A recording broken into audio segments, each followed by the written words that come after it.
welcome in Les Arcs. As you see, we are doing our Q&A in the mountains. Yeah. We cannot bring you in the mountains, but we bring the mountains to you. Yeah, you have a beautiful landscape. Yeah, it's wonderful. So my name is Frédéric Boyer. I'm the artistic director of the festival.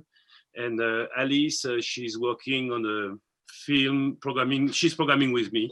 So we both love the film. So I think we were the best person to do a Zoom with you.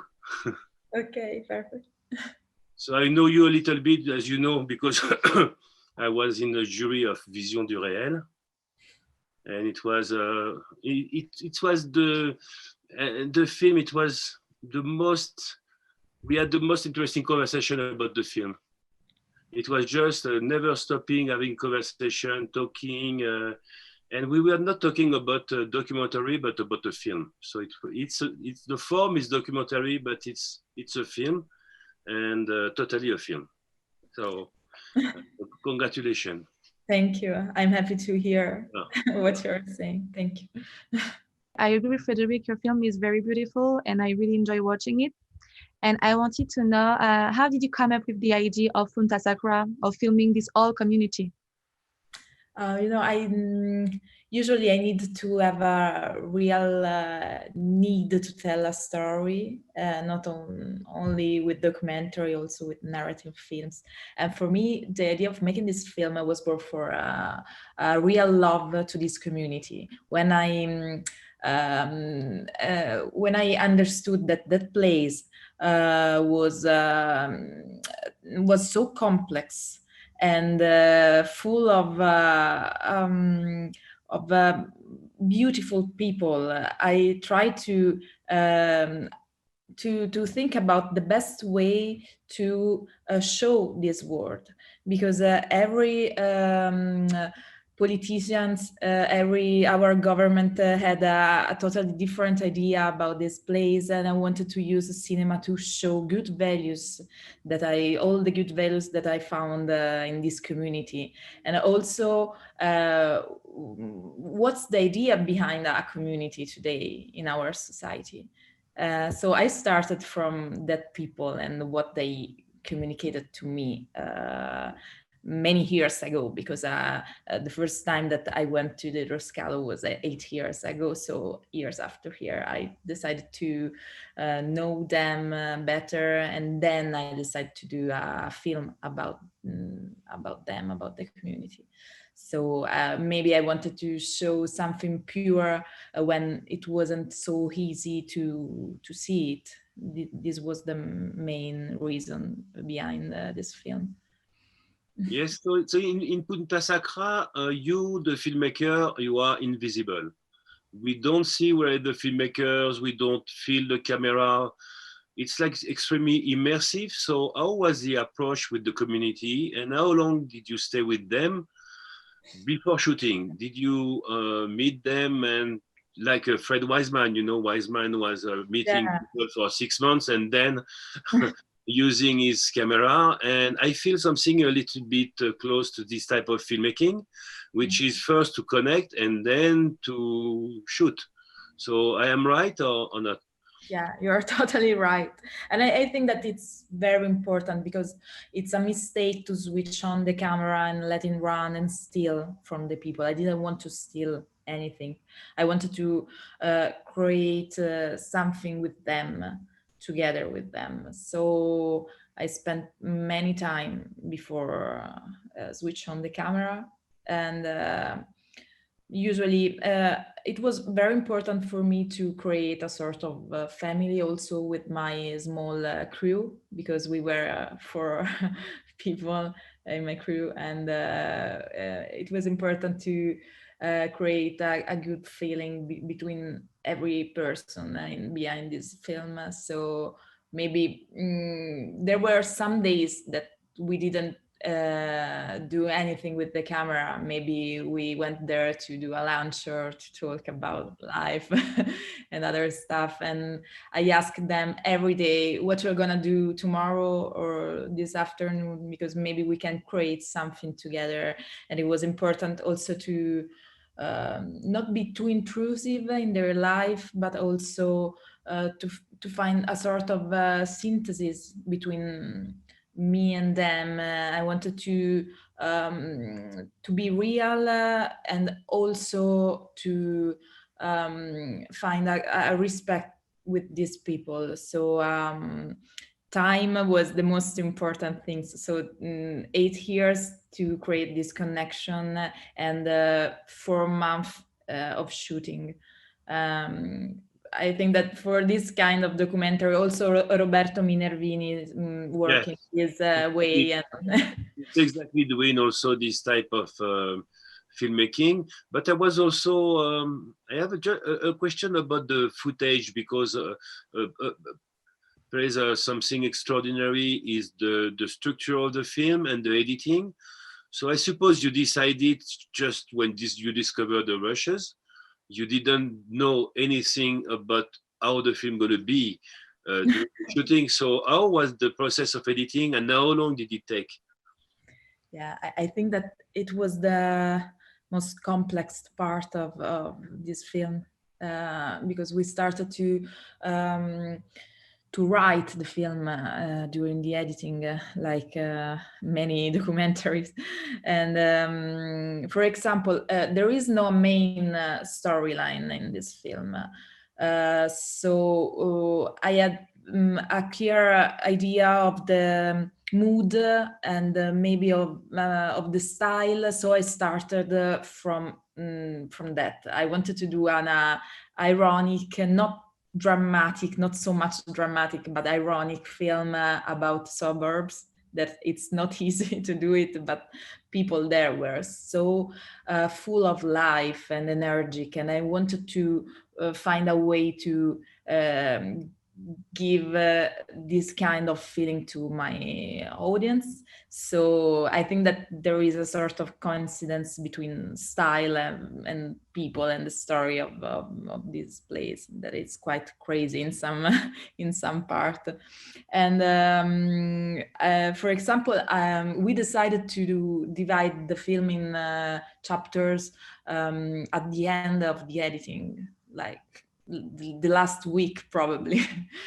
And this was very important because the themes were already inside the movie, but for us maybe it could be easier to write the themes in every characters, and be more clear about what was important for me. So father, mother, and time, and other important themes. So every day was so complex because we didn't know nothing about which kind of movie we had in our computer in that period. But it was beautiful. Also, women are very present in your film. They are actually the main protagonist, and also they are very strong women. Why did you decide to focus on them? Was it an idea you had in mind from the very beginning, or did he come up while shooting the film? Yeah, Franca, the grandmother of this big family, was the first woman that I met at Dedro Scalo. So I think that Punta Sacra started with her. She was the first one that gave me trust and helped me to understand the real situation in that place. And she has this power that for me was beautiful, and I wanted to use this energy to, and I wanted her like main protagonist, and all her family is beautiful because it's a totally female family. She has her daughter and her nephew, for nephews, and so I worked a lot with them, and day after day, through her I started to meet other people in the community, and she helped me to have trust in this community, because it wasn't easy to create this kind of connection in that place. So she was very important for me, and I think that she's also an ironic person. So I loved everything that she gave me in this film. So yes, the main idea started with her, and then I found other characters, like for example Chiqui Realeza, the rapper, and other male characters. I didn't want to do a movie only with female characters, because in our days maybe it's easier to use this kind of idea. I wanted to be free with everything. So when I found a great male characters, I decided to put them inside this narration, and it was every day. Yeah. I didn't know nothing about Ostia and Hidroscalo and the neighborhood of Hidroscalo. I didn't know. So for me, it was a discovery. But I knew, like many people in the world, that it was the place where Pierpaolo Pasolini was assassinated in 1975 on the beach of Ostia. And I was stunned by the connection in your film when you had this discussion about Pasolini. First, because Pasolini was a wonderful, extraordinary thinker, writer, and of course, filmmaker, and an intellectual. And I really love how the idea of intellectuals are bringing in this family, popular family, in a very simple way. So can you tell a little bit about this sequence, which is fantastic? Yeah, sure. I think that one beautiful thing is that Pasolini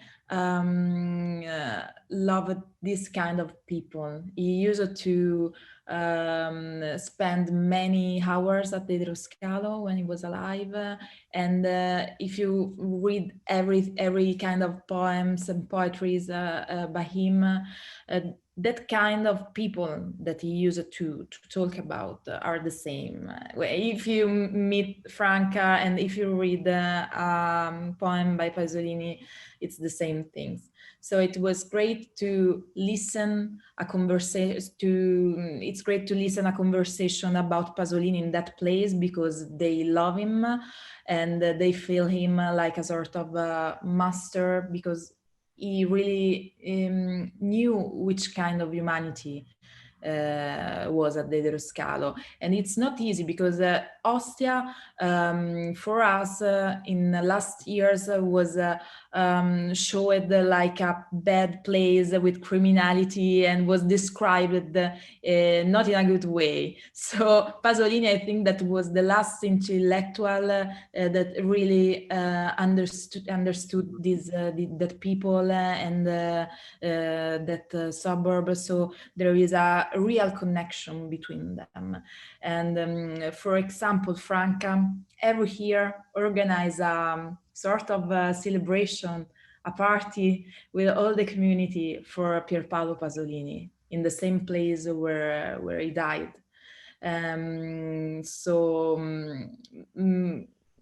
I think that there is something magical about this kind of connection between an important intellectual for us that still lives in the place where he died, and people from Ostia loves him still now. Yeah, I just want to talk with you a little bit about something which is also wonderful in your film. It's the cinematography.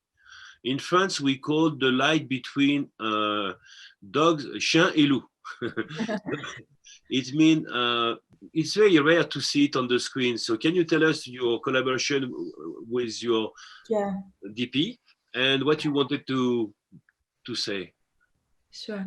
It's our golden hour. That it's magical. And Emanuele Pasquet, it's our DP, and I went with him at the Hidroscalo, and we started to walk in the streets and to think about which kind of idea we should find for show this kind of place in the same way that we saw in that period. And I think that the Idroscalo, it's a place between past and future. There is this feeling, this mood, and you don't know if there will be an Idroscalo in the future. So we wanted to communicate it, to show this kind of sensation, this kind of move, that it's between everything, between time, between it's no place. You stay there, and it's like to not to be in Rome. It's like to be nowhere, in a nowhere place. So we decided to shoot in the golden hour every day, but it was important also because before the tower we spent all day with people, so it was a connection between a choice, an aesthetic choice and a practical choice, and it was very useful for us. And for me it was important to have a cinematic approach in this film, because I wanted to show beauty in this place. So I think that the aesthetic approach, it's also political in this film, because I wanted to show a beautiful place. So I wanted to take care of look, even if it's a documentary about a poor suburb. I wanted to show it as in the most beautiful way. So the aesthetic approach was important for this reason, I think. Before Punta Sacra, you did a fiction, That's Life. And for Punta Sacra, is it the subject that convinced you to do to move on documentary, or is it something that you really wanted to do since several times? I think that I made a couple of small documentary before, but I wasn't thinking about documentary in that period. It was a particular period for me because I was looking for something very connected with my feeling in that period, and I think that I wanted to be free in the next work, totally free, without a script, without a big production, without distribution, without anything. I was looking for that, and so I found this idea to go again to Ostia. I really loved that place, and so in that period I think that the instinct was the most important thing that bring me there in that period. So and I think that it's always my way to decide what to do in life. So I will continue to do narrative film and documentary and every form between one another if there is a strong connection with people or with a theme or with a story that I love and I like. We can't wait to welcome you, because you deserve it in Les Arcs with a project, or I don't know, find any excuse to have you with us, with the family of Les Arcs, because it's going to be great, maybe next year. And thank you so much for this conversation. Good luck for the film, anywhere you're going to play. And hope to see you for real next time. Sure. Thank you. Thank you. Thank you, Francesca. Thank you very much. Thank you. Ciao. Grazie a voi. Ciao. Bye. Ciao.